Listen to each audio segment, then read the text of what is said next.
Hello, everybody. Welcome, and thank you so much for joining us today. We're certainly very grateful to have everybody in attendance. So we will get going. As you're likely aware, SaaStr Annual 2018 is just a few short days away. This three-day conference in San Francisco is truly the largest community of SaaS experts on the planet, with 10,000 attendees representing the full spectrum of SaaS founders, builders, VCs, and sales and marketing innovators. This event can inspire your dev team, fill your sales pipeline, and solidify a strategic partnership to set your company's 2018 off in the right direction all by itself. However, as with any conference, there are things you need to know in order to get the most out of it. So don't worry, we are here to help. Today, you will hear from 4 executives at companies who have been involved in SaaStr for years as both attendees and sponsors, and you will get the benefit of leveraging their firsthand knowledge, experience, and tips and tricks from the front lines. So after listening to this conversation full of hopefully sage advice, you will be in the position to make the SaaStr Annual the best one yet. And a few housekeeping items. Our aim is to provide you with the opportunity to ask questions at the end. So in the meantime, certainly feel free to do so. I should note that we will be following up with a recording of the video and a link to the slides at the end. So you will be receiving this in an email. And also, just as a quick note, as we move along to introduce our panelists, I should make a note that this is actually the second take of our recording, as I failed to record the introductions the first go around. So instead of having introductions from the speakers themselves, you will have to settle for me providing introductions. So with that in mind, the first panelist we would like to introduce is BJ Lackland. BJ is the CEO of Attire Capital and has spent his career working with emerging technology companies as both an operating executive and as an investor. And at Attire Capital, BJ focuses on providing non-dilutive growth capital to early-stage technology and SaaS companies. And to date, Attire Capital has funded nearly 400 deals, totaling almost $100 million. BJ has been a SaaStr attendee since the very first event, and is currently, as the conference has continued to grow, Attire Capital's presence has grown alongside of it and been a sponsor for the last several years. And next, we'd like to introduce Collin Stewart, is the CEO of Predictable Revenue. Predictable Revenue is the outbound success companies, working with companies, helping companies grow faster with outbound sales, focusing on working with B2B software and services companies to grow revenue with more predictability. Predictable Revenue helps companies with their outbound sales by providing coaching, on-demand prospecting, and sometimes a combination of both. Collin has been involved with SaaStr from the early days, as Predictable Revenue's author and contributor Aaron Ross has worked closely with SaaStr founder Jason Lemkin on several collaborations. And our third panelist I'd like to introduce is Germain from Chargebee. Germain is the VP of Sales and Partnership at Chargebee, who is a secure billing and subscription management software that lets you painlessly automate recurring billing and subscriptions at scale, intelligently reduce subscription churn, accurately track critical business metrics, and simplify accounting. Loved by 6,000 plus subscription businesses worldwide, Chargebee is easy to implement and supports all your preferred payment methods in 50 plus countries. Chargebee has been a SaaStr attendee for years, and they are now in their second year as a sponsor. Now we will begin with the original recording picked up, and I will let Rob Nelson introduce himself and probably do a much better job than me. Thanks. Thanks, Tom. Hey, everyone. Yeah, I'm the CEO of Grow.com. We provide very simple and easy to use business intelligence software. So we help companies track their most important metrics in their business up to the minute so that they can see everything that's happening and accelerate their growth. We like to look at ourselves as the HubSpot of business intelligence. We focus on the small to medium-sized business market, companies doing between about 1 to 50 million in revenue. Let's see, we were involved in SaaStr since the very beginning as well, and have had some great insights come from the conference that I'm excited to share. Fantastic. Okay, well, now we can get into the meat of the subject matter, which is the tips that we can share with our audience. So BJ, tip number 1, goal setting. Yeah, let's sort of go through the process that we went through in planning for the conference. So we literally started more than 2 months ago, frankly, really not that long after Dreamforce, which is our other major conference of the year. And we have a couple things we just really know that we're going to go through and do, right? We know we're going to have a booth. It's always been good for us. And it sounds like you're going to have some different opinions on that, which is great. But for us, a booth has always been good. Next thing is really like some of our major metrics are like meetings for our sales teams. We always have some events outside of the conference a little bit, like dinner and happy hour and such. And then, track how many folks we get from that. And then, of course, just your standard old conference metric of how many qualified leads are we getting. So we started like 2+ months ago, so trying to figure out, number one, we have a booth. Who can we really go through and set up for meetings with the sales team and everything like that? And how much can we pack their schedules full? And therefore, how many people is it really worth bringing along to the conference? It's not cheap, obviously, to bring people to it. But as long as we can fill them up relatively completely with their schedules and still have time for people to hang around the booth, because our booth does tend to attract a decent number of folks just walking up, and we've met several active customers that way, then that's kind of the flow and the bandwidth we really want to see of the number of people that we have from Lighter Capital at the booth. Next thing we really do is sort of go through and decide, okay, what activities are we going to do? Are we going to do dinners, which have been really good for us with prospects and customers? Are we going to do happy hour or whatever? Once we decide what we think is going to work really well, then we'll figure out like who the partners really are. And we'll talk in a minute about sort of partner selection, how we do that, and like that. But really then decide on who we're going to partner up with that stuff. And then it's a matter from there on out, really just coordinating the sort of sales and marketing efforts so that marketing can kind of leverage their scale to really set up all the meetings as possible for the sales team. So they're packed. Awesome. And Germain, do you have something to add to that? Yeah, so I think BJ did a great job talking at the sort of the company level and just at the sort of the individual level as an attendee or even a sponsor. I think it's important. It can be a little overwhelming. It's a 3-day conference. There are a lot of people. Obviously, as BJ mentioned, sort of it's an expensive conference to attend, so very conscious of ROI. And I think it's important at an individual level to approach it the way you would approach most things, which is just to set sort of individual goals for yourself and to forget about the FOMO that can happen.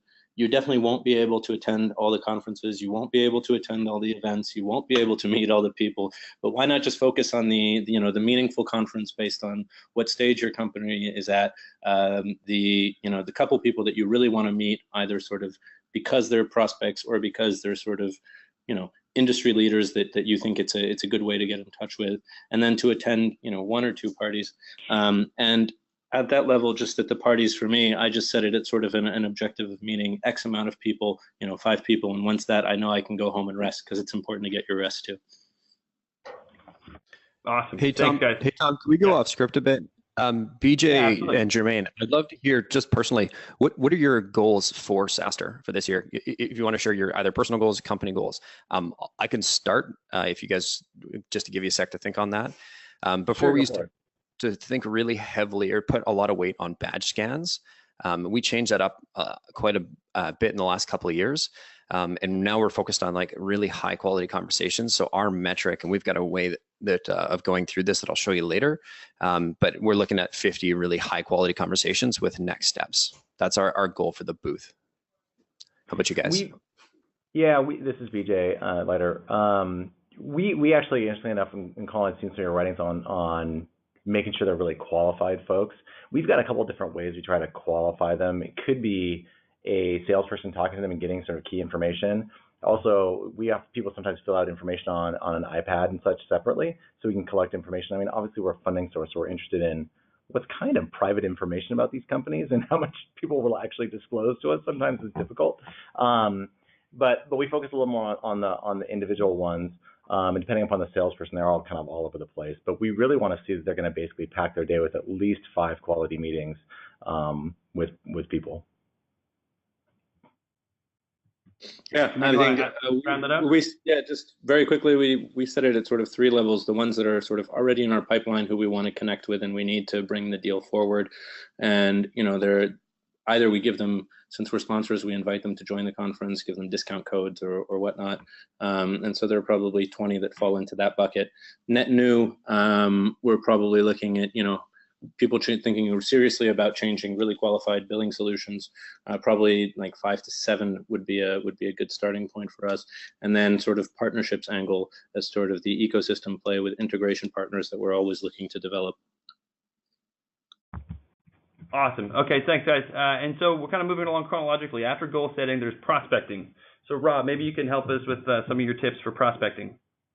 Yeah, you bet. I've got 3 tips. Let me throw in a 4th one and start there. I mean, last SaaStr, the night before I came in, grabbed a rental car, had all of my stuff in the trunk, pulled up to the venue and ran in to check on the booth. came out, and then drove to the hotel. And while I ran in, somebody had broken in my trunk and stole all of my luggage, my laptop bag, everything that I had. So that's like the first pro tip is just make sure that the car's locked, secure, parked in a nice spot, so that doesn't happen to you. It ended up being kind of a nightmare last year. But so, three other things that, with regarding prospecting. One is, very simple. I keep like a shared wonder list, task list between me and my assistant. And I just have like a rolling list of everybody that I want to meet there. And we just kind of keep tabs on that. And we started doing that about 2 months ago. So we have a list of just like who I want to meet with, whether it's investors, customers, potential customers, other companies that I admire, that I've reached out and kind of pinged their CEO.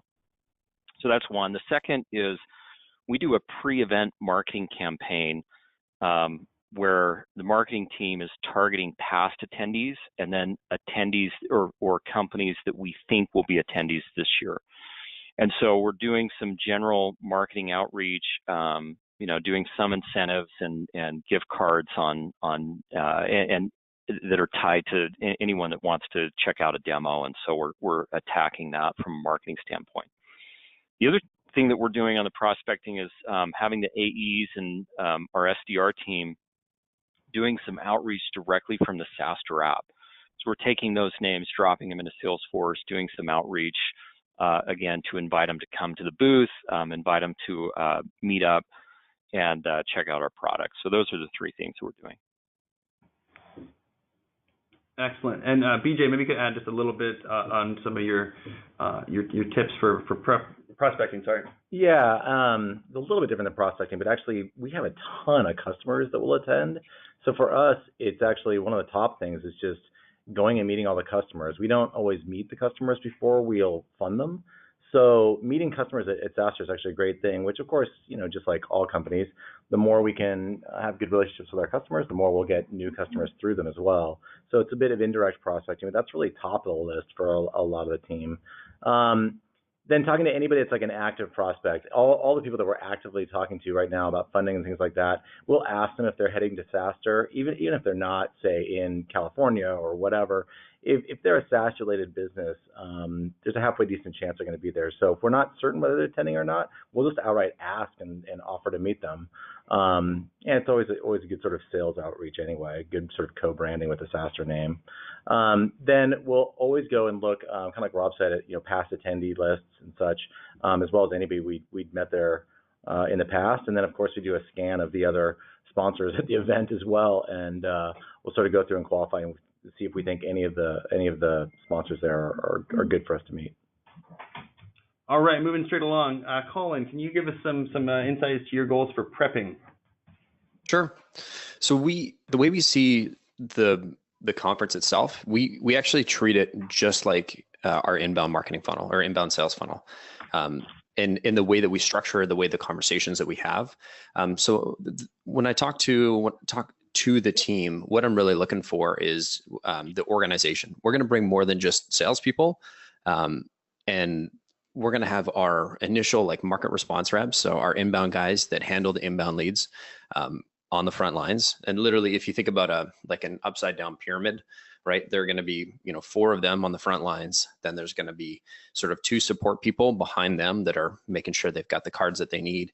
And then at the very back, we're going to have 2 account execs. And basically the process is they're going to come to when somebody comes by the booth, we want to slowly filter them towards the back. It doesn't always work this way, but what we found is that, and I'll talk a little bit later about structuring the conversations, but when you're having these structured conversations and you've got your lead flow mapped, it makes it really easy to find out who's a great fit to have a deeper conversation with, who is just somebody who's coming by the booth looking for some swag, who wants a book, who wants to, join our list. And that way you can sort of optimize the amount of time that your people are spending with the right prospects. Because, just like any conference, you want the most traffic, but it's not just about the quantity. You really want to make sure that you're having those quality conversations and that the right people in your team have time for quality conversations. So we found that this sort of structure of, the market response reps on the front, the account execs at the back, and if you think about them as like a I don't know, football, those are your blockers, and you want to make sure that, only the right people, well, that's a bad analogy because you don't want anybody getting to your QB, but, making sure that only the right people are allowed to get past that front line. And it doesn't always work that way. Sometimes the booth gets crazy, but just having that structure gets people thinking about, okay, this is not just, I'm not just standing here at a conference having random conversations. There's actually a structure and a process. And I think that alone, going into it, that spirit, that idea, has really helped people focus and realize this is not just somewhere to have these random conversations. We're actually here to generate meetings for our sales team. Awesome, thanks for that. And Germain, you have anything to add? Yeah, well, first of all, I think that's a great tip, Collin. I think we'll look at implementing that on our booth this year. At a more individual level, like make sure everybody on your team has gotten logged in and knows how to sort of use the app and things like that and get that UX under control. It's basic stuff, but it really saves time with these prospects so that you can go through and scan badges, and it becomes quite important for the lead, for the list building for afterwards. And then this comes into it as well, is that it's going to be so critical after the event to follow up very quickly that sales and marketing should coordinate on how different types of leads, different buckets of leads are going to be handled after the event, before the event, right? That should be planned out ahead of time so that your execution post-event is already actually planned, because everybody's going to be exhausted after the 3 days. So I think those are the sort of the bigger tips. And then, oh yeah, somebody from our marketing team mentioned that it's also think beyond leads, right? It's not just about leads. It is about these people who you admire, potential partners. That's how we met SendGrid, that we're now organizing an event with, was sort of on the, on a coffee break during an event in Dublin. So think beyond leads. It's not just about leads. Awesome, thanks guys. And moving on to tip number 4, we're going to talk about partnerships. Yeah, this is BJ. Our attitude to partnerships at conferences is really the same attitude, same approach we have with partners in general, which is we're really looking for 2 major things. One is similarity of the end customer segment that they're looking at, right? It doesn't really do much good to partner up with somebody that's really looking for different customers than you are, number 1. Number 2, really the quality of the partner and their attitude towards their customer. You don't really want to partner up with somebody that's going to have give you some sort of reputation risk and things like that. So from there on out, we really look at, when we're looking at the second point, the first point, you just got to go figure out, are they really targeted the same basic customer set or not? And that should be pretty straightforward. The second customer point we look for is, do people take an attitude that's really more educational and such, and are they trying to educate their community? Are they trying to work with their customer set in a way that's not too overly salesy? I mean, obviously, they're there to go get customers, and you want them to be aggressive in a certain sort of sense, but you want them to have a high quality sort of positioning to the customers, which is really what we strive for, is being really educational. And then beyond that, then it's just a decision about what kind of activities you're going to go do, and how can you reach out to people together in a way that's going to be obviously reasonably equitable and then just beneficial. And one of the things that we've ended up doing a lot is just purely having happy hours with folks and things like that. You end up getting a lot of reach, and then obviously a webinar even like this is something we like to do with partners like this. Excellent, thanks BJ. And Collin, do you have anything to add on kind of your partnership angle, what you do pre-conference? Yeah. So I've got one point to add. So with partnerships, very similar to what BJ said, I always try to make sure that our booth is right next to Lighter Capitals, because you guys always hand out great swag. And so we always, we know people are going to be coming by just for that. We try and piggyback off of like, who's got the best toys and going to give them out. And then let's see if we could sit next to them and just sort of mooch off of their traffic. Appreciate that. Thank you. Yeah, we appreciate it. To add on what Germain mentioned, I think this is so important to think about the outcomes ahead of time, and not just from a marketing perspective, but for a sales perspective. Right? If you think about those people on the front lines, you don't want every single conversation, or every single person that comes by the booth, you don't want every single one of them to come get passed back to an AE. And the AEs have this process that they're going to spend quite a bit of time to. And so we want to make sure that all of the different outcomes that we want, whether it's, sign them up to the newsletter, whether it's invite them to a webinar, or invite them to drinks, give them a free book, make sure they know about the, Aaron's coming by to sign, to do a book signing. All right. We make sure that we have those mapped out, and we have a couple of criteria for each one. So it's almost like qualification or filtering criteria. And so we we map all those out, and then we spend quite a bit of time. We've actually sat down probably 3 times with the team already, and we're going to do another one today, and then we'll do another one when we're on site, just to make sure we're going to do some role playing, make sure everybody's comfortable with, okay, when should I send this person here? When should I send this person here? At the end of the day, it's all about making sure that the right people get to the account execs to have a great conversation. Excellent. Thanks, Collin. And tip number 5, we'll talk about how to stand out. Rob, maybe you could lead it from here. Yeah, sure. I mean, I think about the first year that we went to SaaStr, we had this super small skeleton team. We were in this, in that really hard journey of like product market fit phase. And so we had just a few team members out there at the show, and we all wore Grow shirts. And I remember coming back from the show and walking onto the plane, and this guy grabbed me and he's like, "Hey man, I was at the show, like, you had a whole army of people there. You guys just dominated that show and owned it." And I thought, oh, that's like such a nice compliment and such a cool thing to say, that there was just a few of us there sporting the same shirt, and it really kind of stood out. So, I mean, we look at like the attire and make sure that, the brand is consistent and, between everybody there. And so we just, make we just stand out more.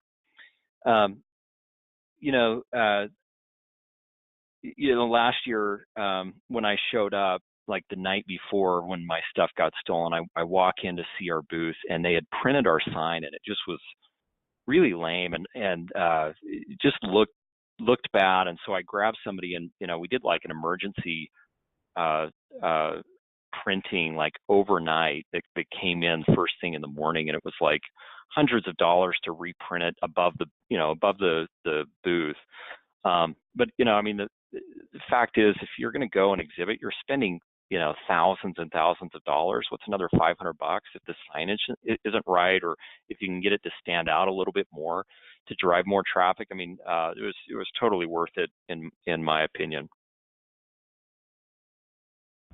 Yeah, and just to sort of, just to build off of that as well. Yeah, I mean, I think you have to look at this, and there are a lot of, especially talking to the people who have less budget, who are a bit earlier in the stage, and we'll talk about this in the next point as well. But you can bring swag even if you're not a sponsor, and I think what matters with swag, to build also on what Rob was saying, is that it has to stand out, right? So the first year we had this T-shirt with Elon Musk shedding a tear, saying, "I want to build a goddamn rocket ship, not worry about billing," right?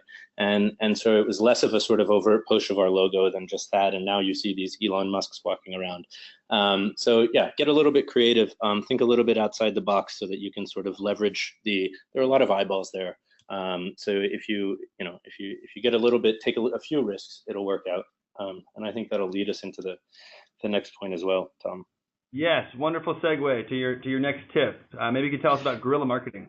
Guerrilla Marketing. So this was the first year I attended, where we didn't have the budget to sponsor. We weren't sure of the ROI. And so we decided that we would we'd make these 10 commandments that we would set up, like the tablet of the 10 commandments of SaaS that we would hand out. And then we went a step further and we thought, well, why don't we get these students to dress up as nuns and hand out these tablets in front of the event. And it turned out that the event was in front of a Catholic church, so everybody thought the nuns were actually nuns, and that we had to sort of that's amazing. Blow up the tablet into a sort of huge size. And as soon as we got it big and they weren't just handing it out, then people wanted to take photos with them, and it sort of went pretty well on social media. So if you ask for forgiveness rather than permission, if you get a bit creative, if you give the people who are a bit more mature as businesses and can sponsor a run for their money, and sort of make us fight for people's bandwidth, and you guys can get in there, you'll do fine. Everybody will forgive whatever you do as long as it's sort of in decent taste, and you can have a bit of fun with it. Yeah, this is Rob. I'll chime in there. I mean, a buddy of mine who's CEO of an early stage company, he did a show, and I thought a great creative tactic that he tried was they went to like Home Depot the night before and bought like a couple of wheelbarrows for like, I don't know, 30 or 40 bucks a piece, and then they went to the dollar store and just filled the whole wheelbarrow up with candy, and they all sported the same attire, and it stood out, their T-shirts, and they just walked around the show handing candy out. I thought, that's a pretty scrappy approach. to getting to standing out in this in the show. Oh, those are fantastic. And moving along, tip 7, we're talking about meeting at conferences. BJ, sorry. Yep. First, a couple different kinds of meetings you tend to have at a conference, right? One is, if you've got a booth, always have people come and try and meet you at your booth, right? It should be easily identifiable, and hoping you have the signage right, like Rob mentioned, everything like that. It's something you're proud of, and they can see your entire business and other people you've got in your team. So if you have a booth, always try and meet at the booth. But one of the first things you should do is figure out whether that meeting you're going to have is something you can have standing in front of your booth, or whether you need to have like a quiet place, depending on who you're meeting. So when I first go into a conference, I like to kind of like meander around and figure out, where's some good meeting spots, where are quiet places, et cetera, et cetera, et cetera. So number one, if you're meeting, if you have a booth, meet at the booth. Next, if you don't have a booth, then always find kind of a low traffic but easily noticeable spot when you go and you do your first sort of surveillance around the conference area.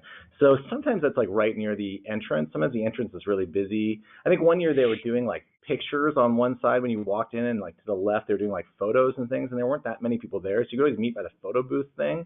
It's sort of a funny spot to meet, and everybody could find it.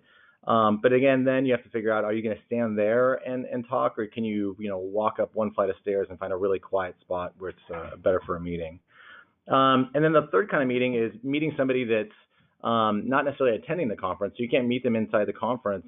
And I have just a really simple rule in that. I made a mistake a bunch of times meeting people that were in San Francisco or whatever at conferences, and you try to meet them as close as possible to the conference, and then you realize it's just stupid, right? You can't meet at a Starbucks that has any seating. You can't find anything like that. So now I always try and walk like 2 to 3 blocks away to go meet somebody that's not attending the conference, just because you get 2 to 3 blocks away and the foot traffic isn't so bad in a lot of these places. And then the last tip on this is, as much as you can, figure out if you can get the person's mobile number. So you can always text each other if you're lost. It's amazing how many times that's what actually ends up being the way you connect with people. Yeah, Germain, do you want to add anything else to that?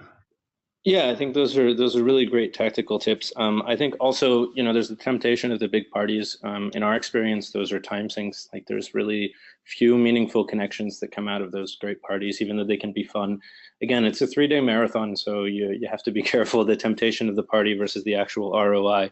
But there are smaller events that happen. Again, I know that Lighter Capital is organizing one. We've got one with SendGrid, and we can, if you send us an email, we'll be happy to invite you to those. But try to get invited into those smaller, more sort of confidential events and lunches, and you can get much more meaningful connects, and the ROI is much better on those. Yeah. Awesome. And moving right along, we're talking about qualifying prospects at the conference. Collin, maybe you could add something there.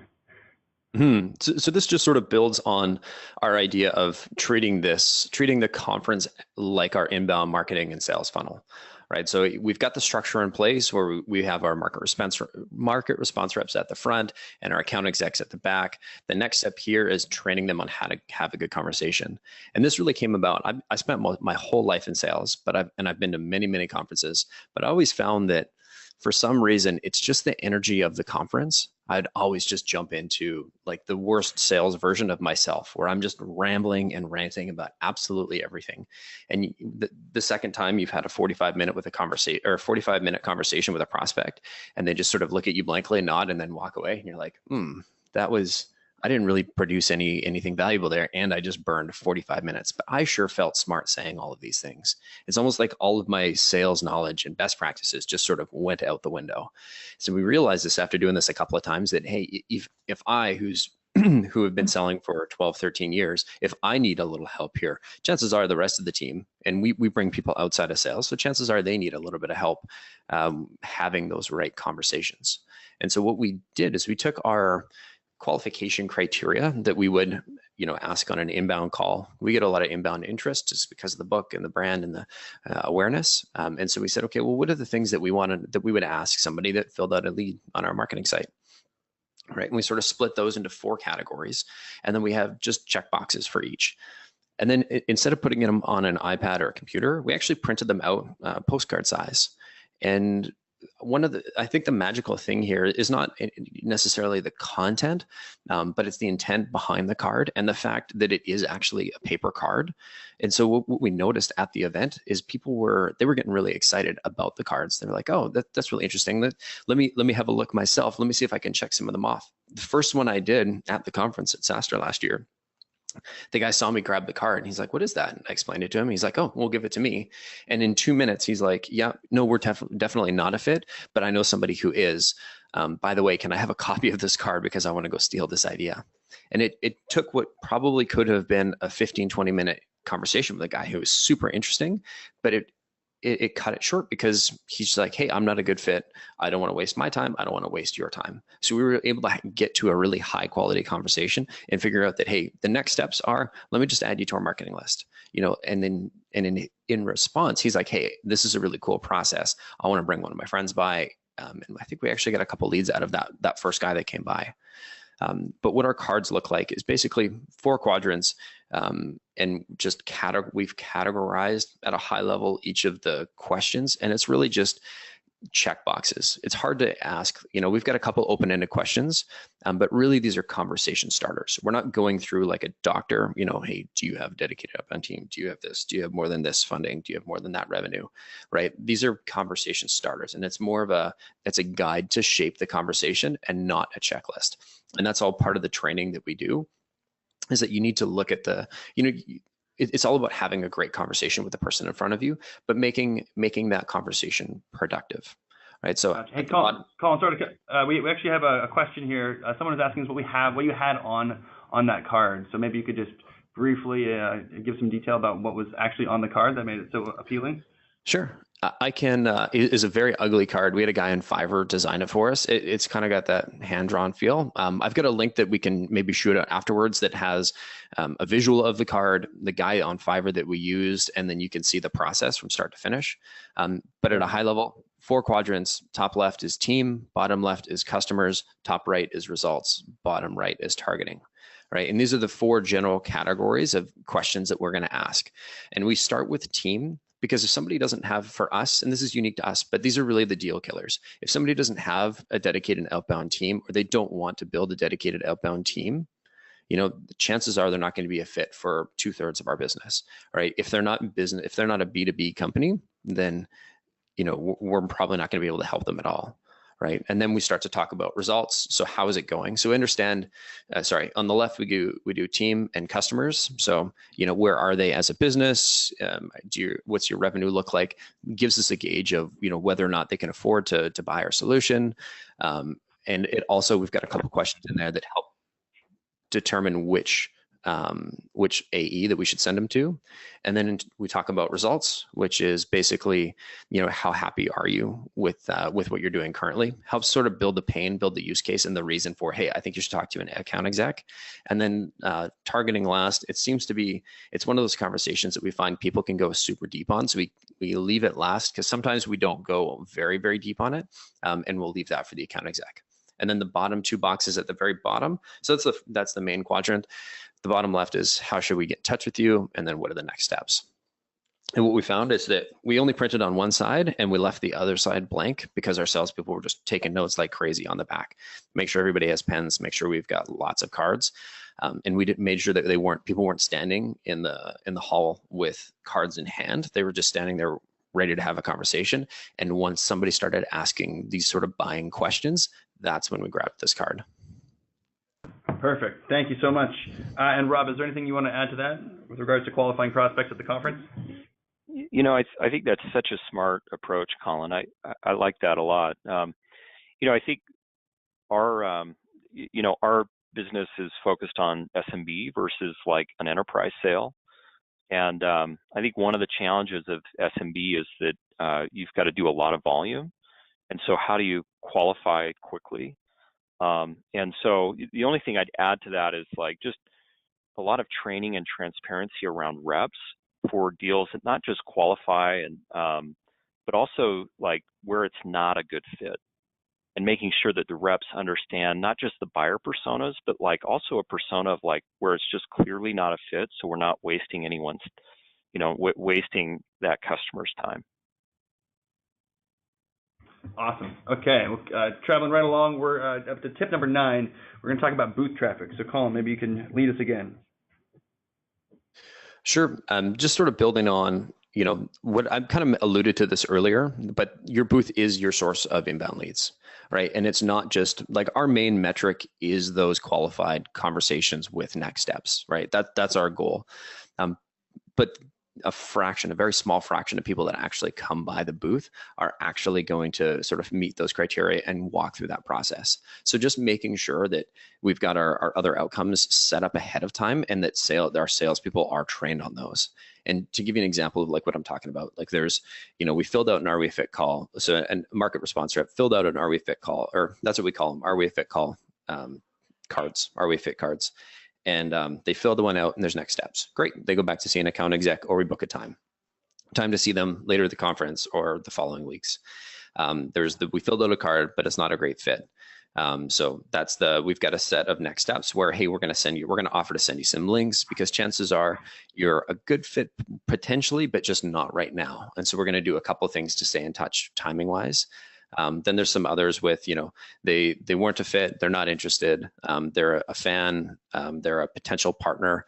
And we just have different things that like pre-programmed things that our sales and marketing team is going to follow up with them on, so that as the sort of group is coming by your booth, you're making sure that you're filtering each one of those leads to the appropriate bucket, so that it's not just about, okay, we're only getting those 50. I mean, that's the main focus, but we're also growing our email list. We're also filling up our partner events. We're also booking a ton of follow-ons for people coming to webinars. We're also we do a lot of education, and so we have we train our people on these are the right educational resources to point people in the direction of, because we started as a book, so naturally people come to us for help. Actually, that's a great segue into some of our stuff that we do. This is BJ at Lighter. So we've gone through sort of various stages of handing out swag and things like that, as Collin mentioned earlier. This year, sorry, Collin, we're not going to go quite as over the top with swag, but come on.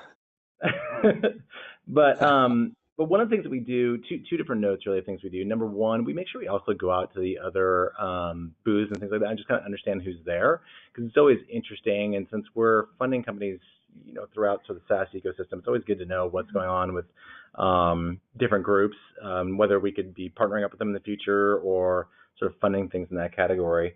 The other thing that we do is when we're doing outreach and such, or even trying to sort of push it from, because we do see, just like Collin mentioned, it's sort of an inbound type of thing, but a lot of our messaging outward is, hey, come by, and whether we're a fit for these companies or not, we'll have a conversation with them a little bit. We've just always found that a very consultative approach on funding is a great way to go. It's amazing how many people we've talked to that we're not a fit for, but we've referred off to somebody else, and that ends up being sort of a mutually beneficial referral, or the company that we weren't a fit for has ended up referring in other customers. It's just amazing how much people appreciate, I think especially perhaps with sort of financing matters, appreciate taking an attitude of just sort of helping, educating them, not being too salesy with it, and pointing them in what we think is truly the right direction for them. So we really try and do those kinds of things to get some coverage. All right, and we got 2 tips to go. We got 4 minutes to get there, so we'll kind of go a little bit quicker. We're going to talk about Attire, and Germain, maybe you could give us some feedback there.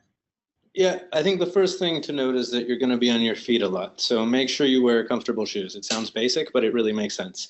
And as it was mentioned earlier, when you want to find food or things in the evening, you'll be walking quite far away from the venue. So comfortable shoes. And then the other thing is that there's a lot of noise there. There's a lot of people, obviously promoting their products. And if you can do something different about your attire, but that stays tasteful, you can get quite a bit of attention. So I wear sort of burgundy Converse, and by the 3rd day, people are so tired of getting pitched and all that they come up to you and they're like, oh, those are interesting shoes, right?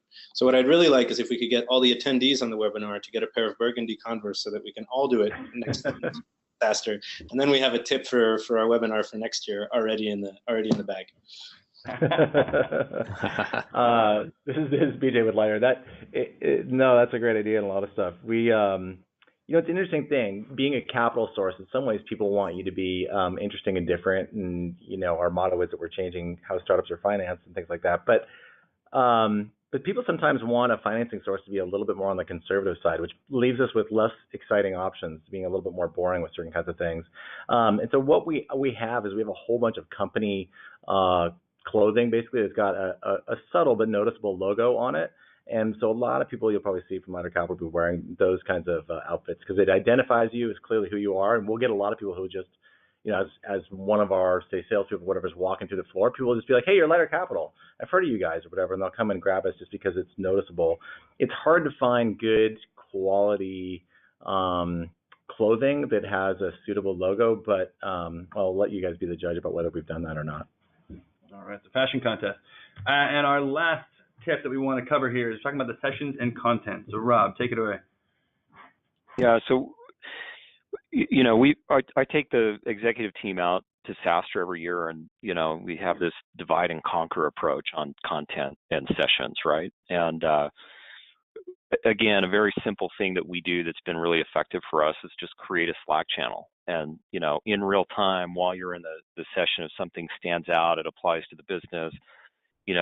Everybody's just kind of posting their insights and takeaways and their nuggets that they're getting from that content or that session into this Slack channel. And then usually we do some kind of download, dinner as a team, or, we meet up for breakfast the next morning and just kind of hash through it. And a good example of this was, last year, Lemkin mentioned that, if you've got 25 million in ARR with a 50 MPS or higher, you're on a clear path to $1 billion company in unicorn status at 100 million in ARR. And that's really become, that when we heard that, we said, hey, that's such a great milestone and an achievable mark that we're going to shoot for. So it's become like one of our rallying cries. So I think there's some really good nuggets that you can pull together and then rally the company as you come back and share it with the entire staff. And Collin, anything else you want to add just at the end there? Yeah, one final thought is just to make sure you leave people wanting more.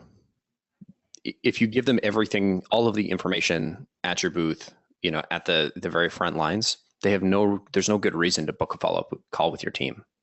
So if you leave just, a couple things, you build sort of the business case for, hey, you should actually spend 15 minutes next week or 30 minutes next week or 10 minutes now with one of our account execs to actually have that conversation instead of shooting your shot with doing a demo with absolutely anybody that comes by.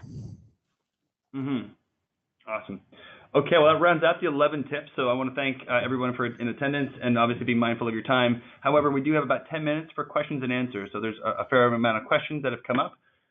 So we'd like to say we have someone that says, I'm a VP in the sales transitioning into the SaaS industry and attending the conference to start to build out my network as I look for the right opportunity. Would you have any specific advice for networking? So I don't know, maybe we could start. Collin, do you have any kind of specific advice if someone were to be breaking into the SaaS industry for networking?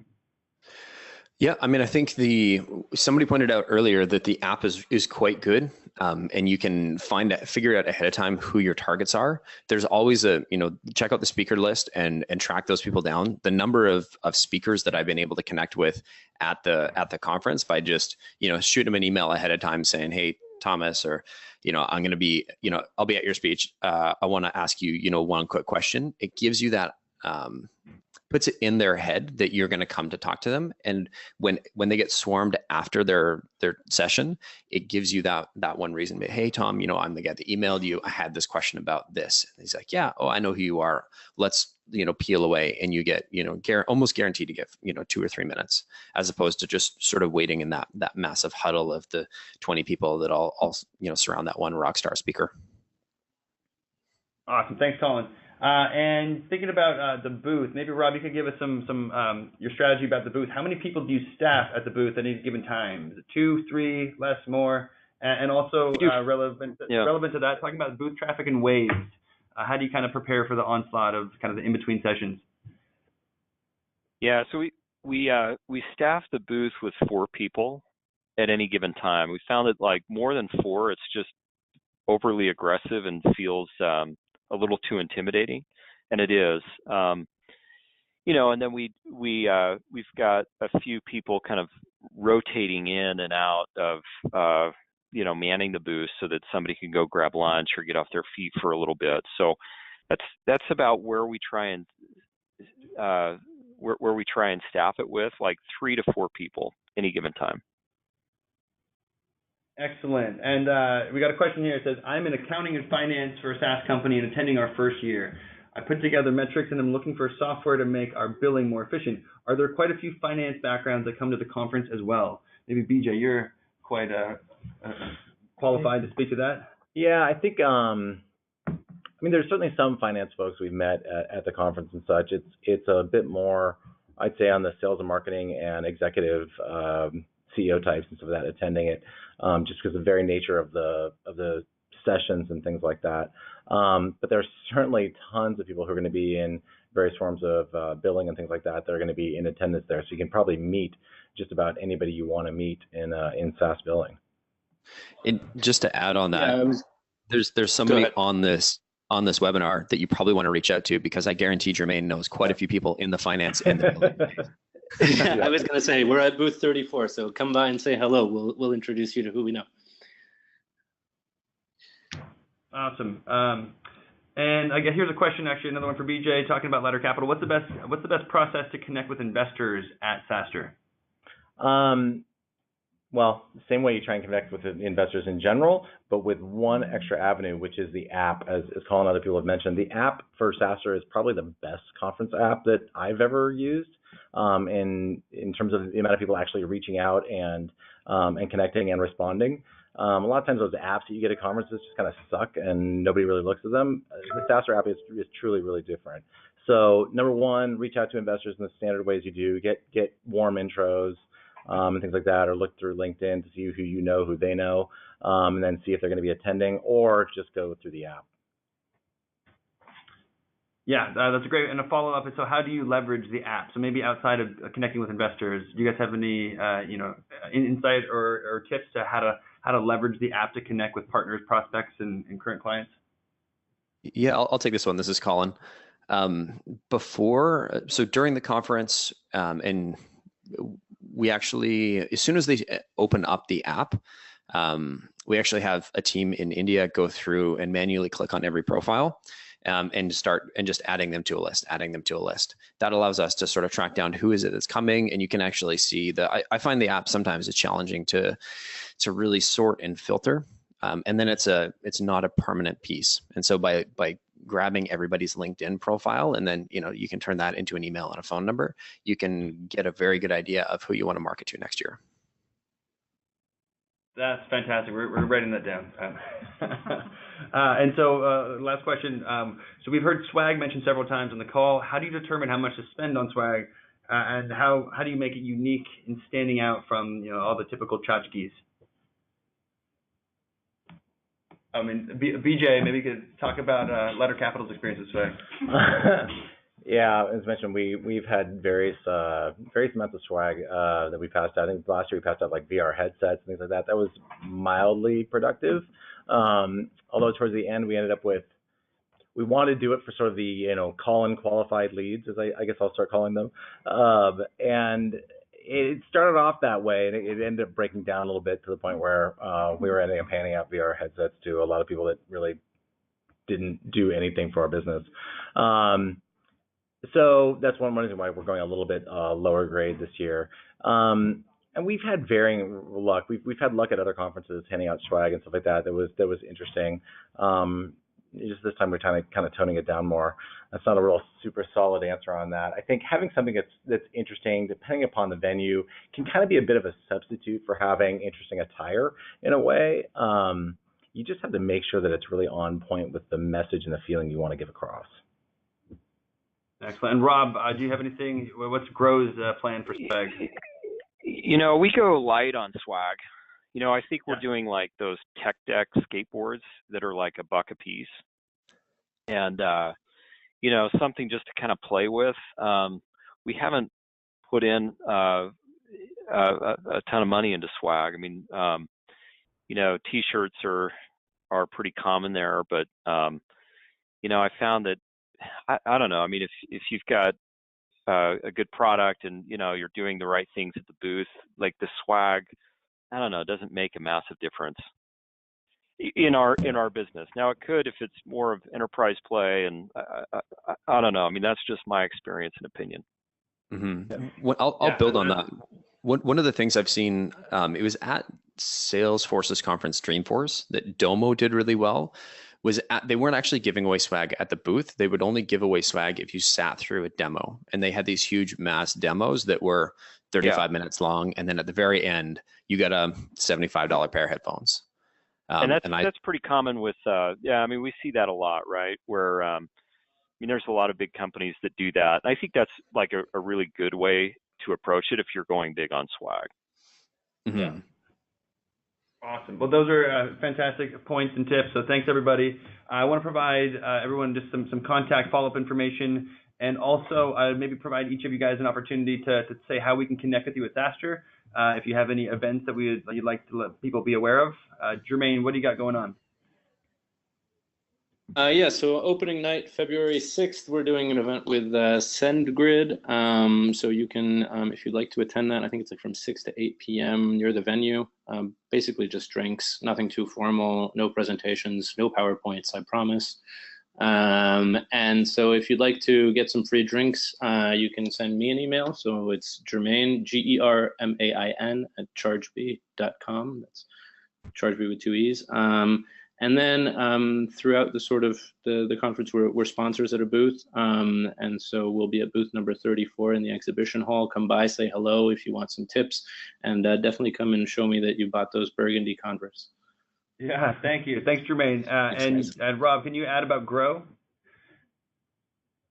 Yeah, we're at booth 27, and you know, happy to answer questions about different metrics to track at different stages of growth. We're tracking about 150,000 KPIs for companies, and so it gives us a good insight on what to track at the right stage. So come by the booth, number 27, or you can hit Joe up at that email, or mine is rob@grow.com. Thank you, Rob. And Collin, what about predictable revenue? You know, I don't know what booth we're going to be at on account of, I'm not going to be there this year for the first time. I'll be at home taking care of 6-week-old twins. My wife and I just had.